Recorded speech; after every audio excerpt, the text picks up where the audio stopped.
everybody, and welcome to Pixel Politics the podcast, the podcast that brings together politics and video games in a unique, new, and positive way.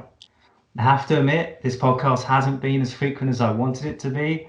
I started doing about 4 episodes, and I ended in about September. But luckily, it's all come together, and now we've got a brand new format where we're inviting special guests from the video game industry and the political sphere together to create a brand new podcast, which is going to be great, and hopefully you all will enjoy. Our first guest is Alex Sobel. He's the MP for Leeds Northwest. Thank you for joining me today. Thanks a lot, Jack. I'm really excited to be here. It's a great idea, bringing politics and video games together. Thank you so much. I mean, yeah, it was a passion project of mine. I love politics and I love video games. I can see that you've got the video games in the background. I see Red Dead there. You've got Overwatch. Do you play a lot of Overwatch? Because that's a difficult game. That's something that I wanted to get involved in. I haven't got too deep into Overwatch. My 12-year-old is getting into it. He's moved on from Fortnite and is now on Overwatch. And I didn't get too deep into either Fortnite or Overwatch. Okay. See, I play a bit of Fortnite myself, but I wouldn't say I'm good at it. I think the young kids have got far better reflexes, than I do. Yeah, definitely. But I mean, Overwatch it's something that all the kids play. And do you get a lot of time to play with your kids, or do you? I used to play with them more, and I think our games we've got a slight divergence in interest. But I play my younger one. I play some RPGs. I like RPGs, so play RPG with them. With the older one, I play a bit of Fall Guys. We both like Fall Guys. Fall Guys is so good. Yeah, I played so many hours with my friends just trying to get the crowns, But the problem with that game is that it creates so much tension between your friendship groups that you end up kind of like nearly breaking them apart, I mean, the other one is Among Us, and we do that on wider family and friends groups, and that's quite good. Everybody likes Among Us, don't they? Yeah, and that's been very political recently because of AOC in the US, where she was doing all of her Among Us streams, turning Twitch into a political platform, which is pretty cool. Hopefully, I need a bit of help with that. I think because although I can play the games, my Twitch game isn't high. Maybe AOC's got. I'm not sure hers is. I think she's probably got people for that. So I need some people for that. So if anybody's watching who wants to help me create a Twitch game, then I'm here. Send me an email, drop me a line. Yeah, exactly. I'm hoping eventually to get on the podcast. That would be amazing. The million views that she's got. Did you see the H Bomber guy Twitch stream and when he was raising money for mermaids, and she went on that? Oh right. Yeah. And I've got a friend and AOC went on her Animal Crossing island. Oh yes. Yeah. I mean, I don't have a Switch, so I don't play Animal Crossing. I feel maybe I should. Maybe Animal Crossing is where I need to get to. Yeah, I put the Switch there, because it looks so good in the camera. Like if I put a PS4 there, it's going to look a bit chunky, you know what I mean? And it's not going to be as good. But who can get hold of one? I mean, that's a political issue. Scalping and PS5. I don't know whether and the new Xbox. I don't know whether you want to get into that or not, but that's issue. I'd love to, definitely, later on in the show, because scalping is such a big issue and a lot of people frustrated about that, and hopefully as well we can get some people on to talk about that, and because I know there was some work on that this week actually, so yeah, happy to talk about that. It'd be really good. So Alex, just want to talk a bit about you to start off with. You're an MP, so a member of Parliament, and you're also a shadow minister. So what does that all entail?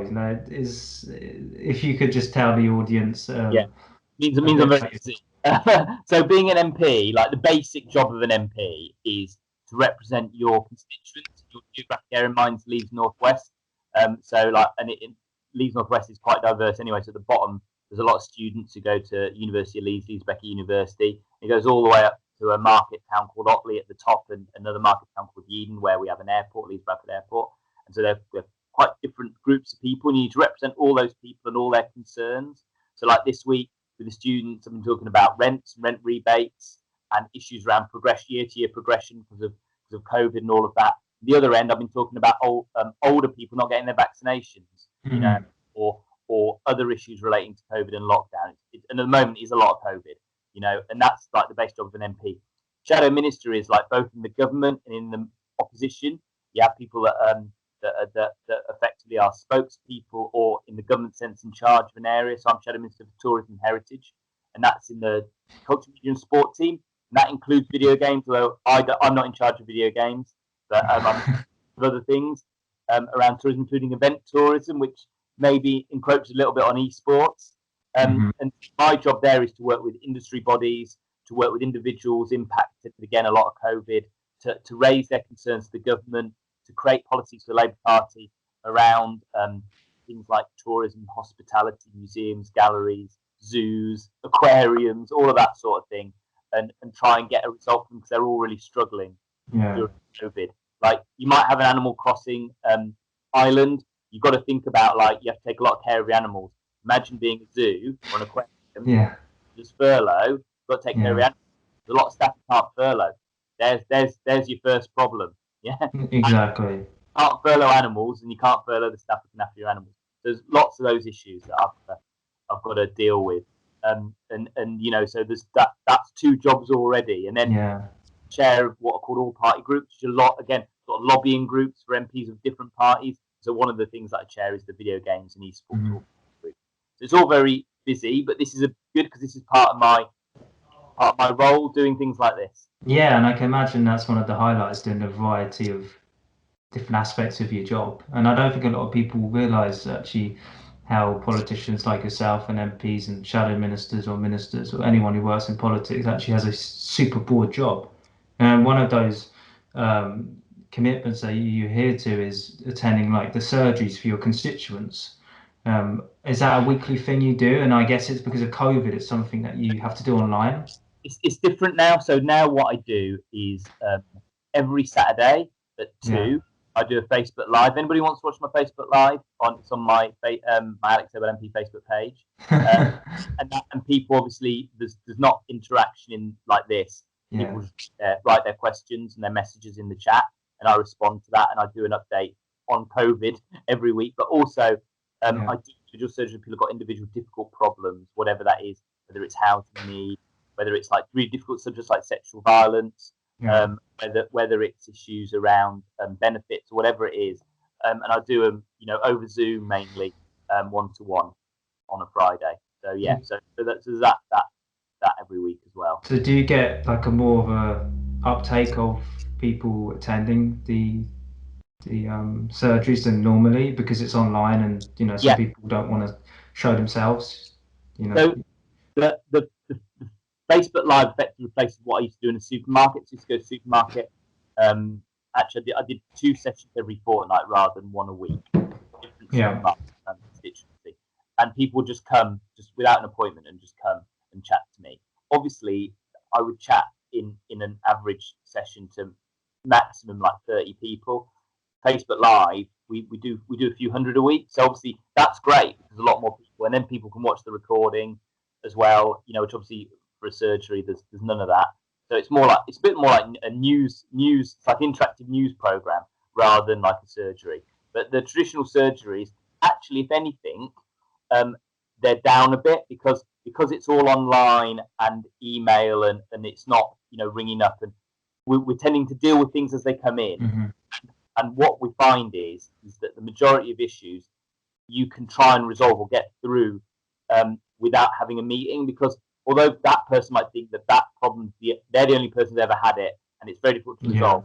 From our point of view, you know, particularly now, like 4 years in, we've probably had loads of cases like that. We know who to speak to, we know how to resolve it. So it's better to just get this problem sorted than to come and have a meeting with me and to delay it.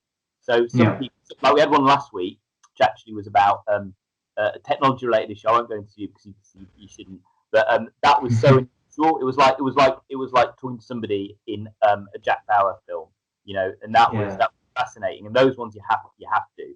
So it's like, wow, that really, you know, that we have never had anything like that before, and we have to go and talk to an expert on cybersecurity afterwards and all that. Really, wow, that sounds insane, you know. But I guess that it was a bit like that, So interesting as well. Yeah. I guess like it makes it, doing it online. I guess in some ways it makes it more efficient in terms of how many people you can talk to and how you divert your time. Yeah. I guess it obviously. There's no travel time, so that's good. Yeah. I'm still going to London every week, there and back. Okay. Still, because I'm still speaking in debates and have to do certain committees which they haven't put online. Yeah. But a lot of the other stuff, like I probably would actually on normal Friday struggle to do this, Jack, because this point on a Friday I'd be in the car coming back from my country, so I wouldn't have this slot. So I'd be driving. Yeah, So, exactly. Yeah. So this has helped things like this. Well, perfect. Thank you. But thank you so much for coming on because you must be incredibly busy. Anti Shadow Minister, we got the big guns on and one of the first shows. So there we go, everybody. So I wanted to bring you on today to talk about the all-party parliamentary group that you've always just mentioned. About video games and esports. And so I read that it seeks to promote sort of the economic and social contributions of the UK video game industry. What does that mean? So, I mean, video games are a really important part of the UK now. Part of the tech sector. It's got big growth in jobs, but it isn't just. It's actually not just technical jobs at all. You've got lots of acting jobs. You've got to think about the fact that all the theatres are shut. What other opportunities are there for actors? There's still filming going on for TV and film, sure, but gaming's a big outlet for actors, for artists and other creatives in terms of marketing. So there's a whole range of skills and employment opportunities apart from the people that are even the people that are storyboarding and the people that are coding. There's a whole load of opportunities, and so it is really important for as part of the creative industries, video gaming. It's really important, part of tech and as part of creative, and so it's about that side, the job side and the career side, and the growth of that and keeping that here. I mean, one of the games that I love the most is probably Witcher 3. That was made in Poland. That was no UK involvement there really at all. And we've got to actually think that I spoke to a tech company yesterday, and they're growing a studio in Poland.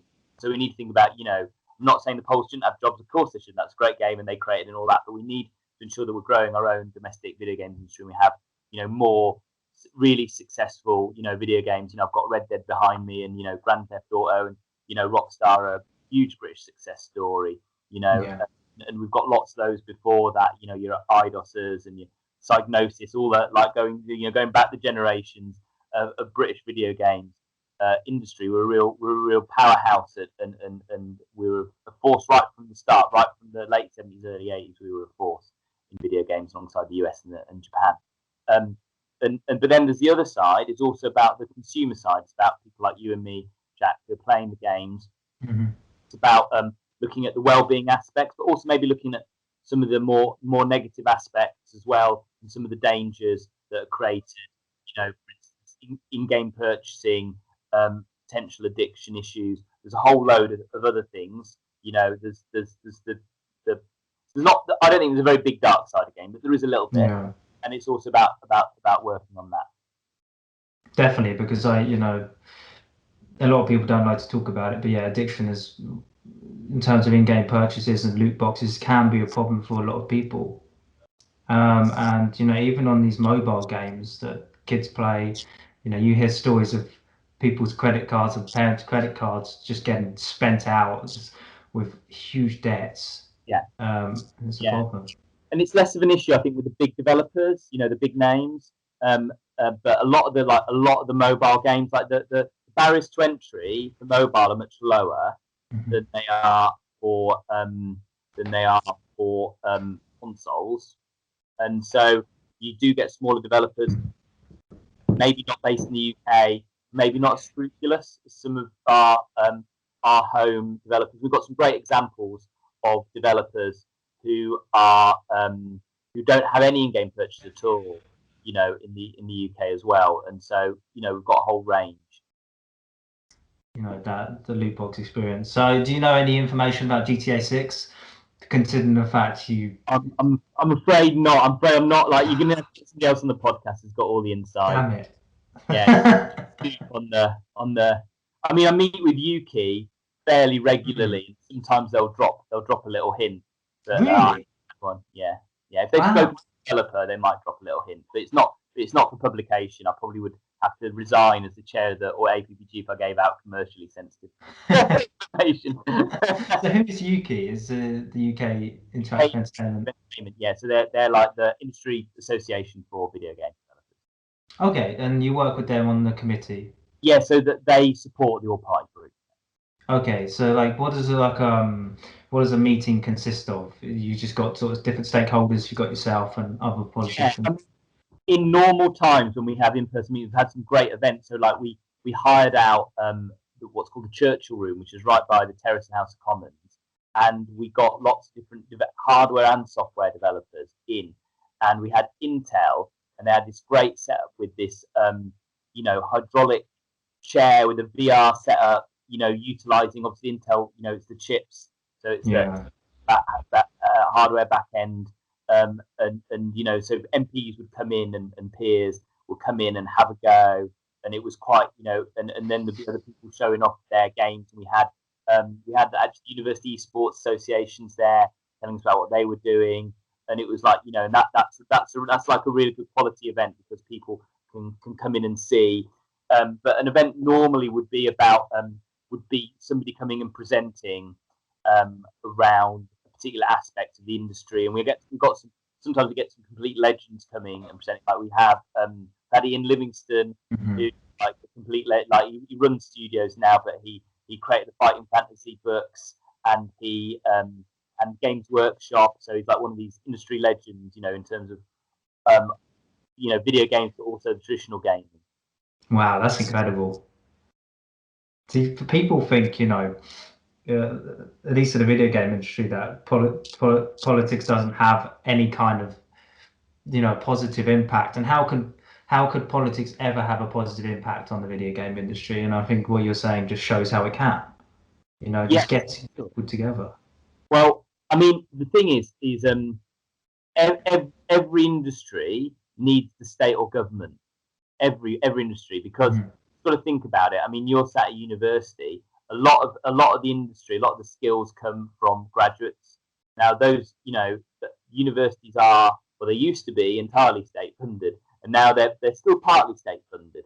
And then you've got to think about all the infrastructure we use in this country and who pays for it. A lot of that infrastructure is paid for by the state, and we have had state in terms of educational gaming. We have had state funding by the broad. The real genesis of the video game industry and the home computer industry in this country was the BBC Micro in the very early 1980s. And it wasn't BBC were heavily involved in this, and Acorn again both had, obviously BBC is funded through our license fee, but Acorn again was funded was partly state funded. So you've the genesis of our whole industry in this country was put in there by the state. Obviously, when things are mature, they need less support. But so politics has got a real big influence. And the other thing is we've got tax relief video games, which also is one. It attracts international, your big, the EAs, Microsoft this world come and invest in the UK and have studios here because it lowers the cost base. And also encourages talent because it gives you this tax relief. So again, that's something that actually is very important in your party group is around, and there's lots of these creative tax reliefs actually, and all the all party groups that deal with the different bit of creative all lobby for their bit of tax relief to continue, and they'll probably all stand and fall together, to be honest. If it won't be like a pick and choose, or either they'll all carry on or they'll all go. But it's important for the video games industry for the tax relief. Yeah. Definitely, and I read a report recently from your committee about how the video game industry is helping with the pandemic, and whether that's through giving games to key NHS workers or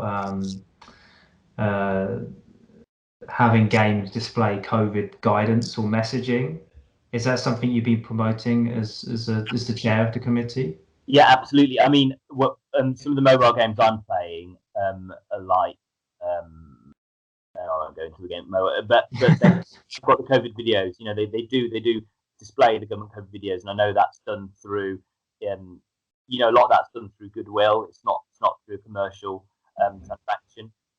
So they are taking responsibility, and also there's the whole, you know, because we're in isolation, there's a lack of human interaction. That a lot of human interaction now is being done through the particularly for younger people, through the prism of video games, you know, and so people's well-being is being, you know, is dramatically increased. We've also an increase in use of video games. There is, you know, there is a video game for everybody. I haven't quite found a video game for my mum yet, but I'm sure it's somewhere. Me neither. We both one. So, but there is something for everybody. You know, like my wife doesn't play games, but she plays Among Us. Yeah. You recognise that as a game, you see, but that's fine. You know, that's fine. You know, it still is. So that's I think that's really important in the pandemic. Definitely. You know, I've written quite a few pieces about it on the website. Check it out, pixelpolitics.co.uk. I've written a few pieces about how COVID and how video games actually improve people's well-being, mental state of mind. You know, if people on their own and they want to connect with their friends, it's a perfect way of doing that. And you know, it's seen the video game industry boom on another level when a lot of people thought that people would have less money, which is probably true, but at the same time, people want to put money into things that make them happy. And I think the industry has boomed because of that significantly. No, is that something you think too? Is it seen growth during COVID? I mean, unfortunately, in my shadow brief, I've speak to lots of different industries, and they're all struggling. Yeah. You know, because they're based on physical visitor economy. Yeah. But when I'm in my APPG role, and I speak to people in the video games industry, they're recruiting, they're doing well, that they are pretty much able to get their product out when it should come out. I mean, one of the other issues actually that I'm quite passionate about is ending the use of the crunch at the end of the development cycle, because it burns people in the industry out. They leave the industry, and it is just bad practice. And had an issue with recently with Cyberpunk. Yeah. Get bought, which is definitely I want to play, because that looks like a great game. That's done by the people that did The Witcher 3 as well. So, but they crunched some of their staff, and they said they wouldn't. And that sort of thing that we need to get out, that you know, that wait a bit longer. The people wait such a long time, you know, to make sure the staff are treated properly. So yeah, crunch is a huge problem within the industry, and there needs to be better standards in place in order to help people in their well-being, because these developers work so hard to get these games out, especially Cyberpunk is such a big game and so much money is invested into it. And I guess that's something that as a politician you can try and, you know, lobby the government to try to enforce new legislation. I mean, if we're honest about it, it's a little bit like the film industry. That there is some history of big games which have had a huge investment cost not being finished, and effectively they've run out of cash in the studio, and then that has bankrupted the studio. So usually what happens is sometimes games never appear, and that happened a bit more in the 90s than it does now.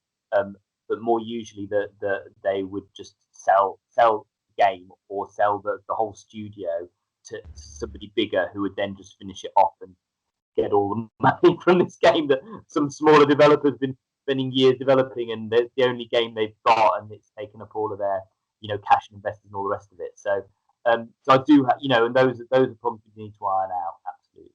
Definitely.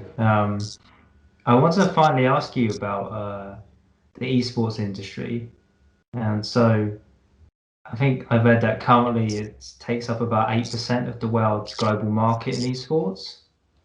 Yeah. And that's quite a sizable chunk, considering the US takes up 40%, and the UK economy is large, but still in terms of like high-end entertainment, equivalents like, you know, WWE or something like that it's the UK doesn't really have a presence there.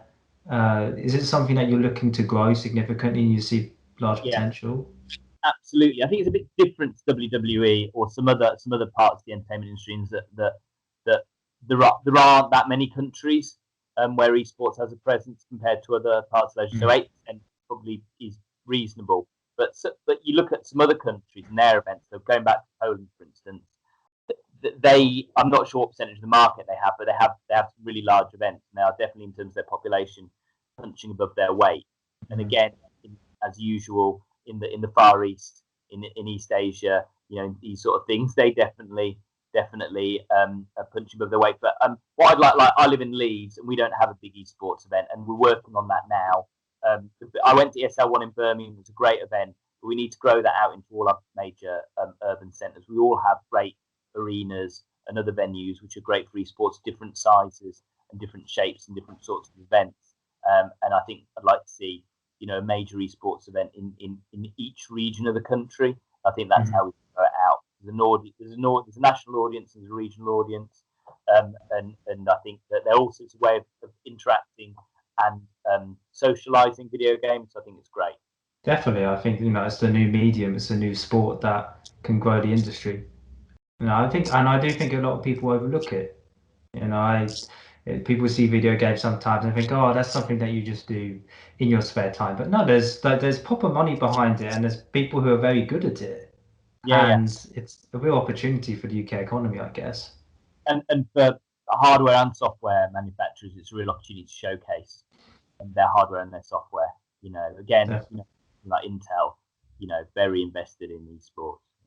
Definitely. And talk about hardware, the scalpers, like we mentioned earlier, that's a big problem. I still haven't got a PS5 because every time, and I've got this website, stock checker website. I've got the same one. Places that are ever selling them are to resale sites at a much higher cost, which I'm not prepared to fuel that. It's a bit like buying a touted ticket to a gig. And these scalpers who sort of scrape sites and buy up all the stock, utilizing click and collect, whatever. So they've found ways around, big manufacturers blocking it. What I'd say to the big retailers, not manufacturers, is that they need to get clever on this, and they got to remember their real customers are people like you and me who are going to go in there and buy the PS5, then they're going to buy peripherals, then they're going to buy games, then they're going to buy other consumer electronics. It's not the scalpers who are buying that product and reselling it. That's not their customer. We're their customer, and they need to protect us. Otherwise, we're going to walk, with our feet. We're either end up buying this product a long way down the line, which is going to hurt. It's going to hurt Sony and PlayStation and the retailer eventually, because who's going to be buying the peripherals and the games and all the rest of it? Or somebody's going to get ahead of the game, and they're going to get the market, aren't they? So it's really the responsibility really is on the retailers. But I'm starting to push government. I put a question in last week, and I'd like to see some consumer protection on this, which have started to talk about it as well, which is great. That's a great ally to have on this. Yeah, there needs to be definite change in the whole area, because it's very frustrating for a lot of people. I think the start of February you might have a chance to get a PS5. Apparently, that's what I've heard. Yeah, so. I mean, the other thing is suppliers. If Sony wants the market, then the scalpers. Then what's the point? Because and then hopefully that'll do them in, because everybody's waiting. So if you're watching this, don't buy it. Don't buy it from the site where scalpers sold it. Wait, be patient. Only PS4, and then hopefully when Sony release a lot more, they'll all lose their money. They'll have all bought them at retail. Nobody's prepared to pay over retail because there'll be a supply. Yeah, exactly. And COVID doesn't help with the manufacturing and supply chains and everything, damaging their chains and not allowing PS5 stock out there. So it's just been a perfect storm. We've got the double whammy of COVID and Brexit, but I don't want to start. No, we won't talk about Brexit on the podcast. Golden rule. But there are reasons, and hopefully Sony will be able to upscale manufacturing, and we'll get our fair share of PS5s, and we'll be able to all buy one at retail. I hope so. Fingers crossed. Well, Alex, thank you for joining me. It's been a pleasure. Thank you so much. It's been really nice. You're my first guest, so you know, it's hopefully we can grow the platform and show, like you've shown, how politics and video games can, you know, intertwine in a positive way, because they really can. So thank you for joining. Good luck with it, Jack, and I hope to see the show grow in Thank you. viewership. Brilliant. I hope so. I'll give you a follow.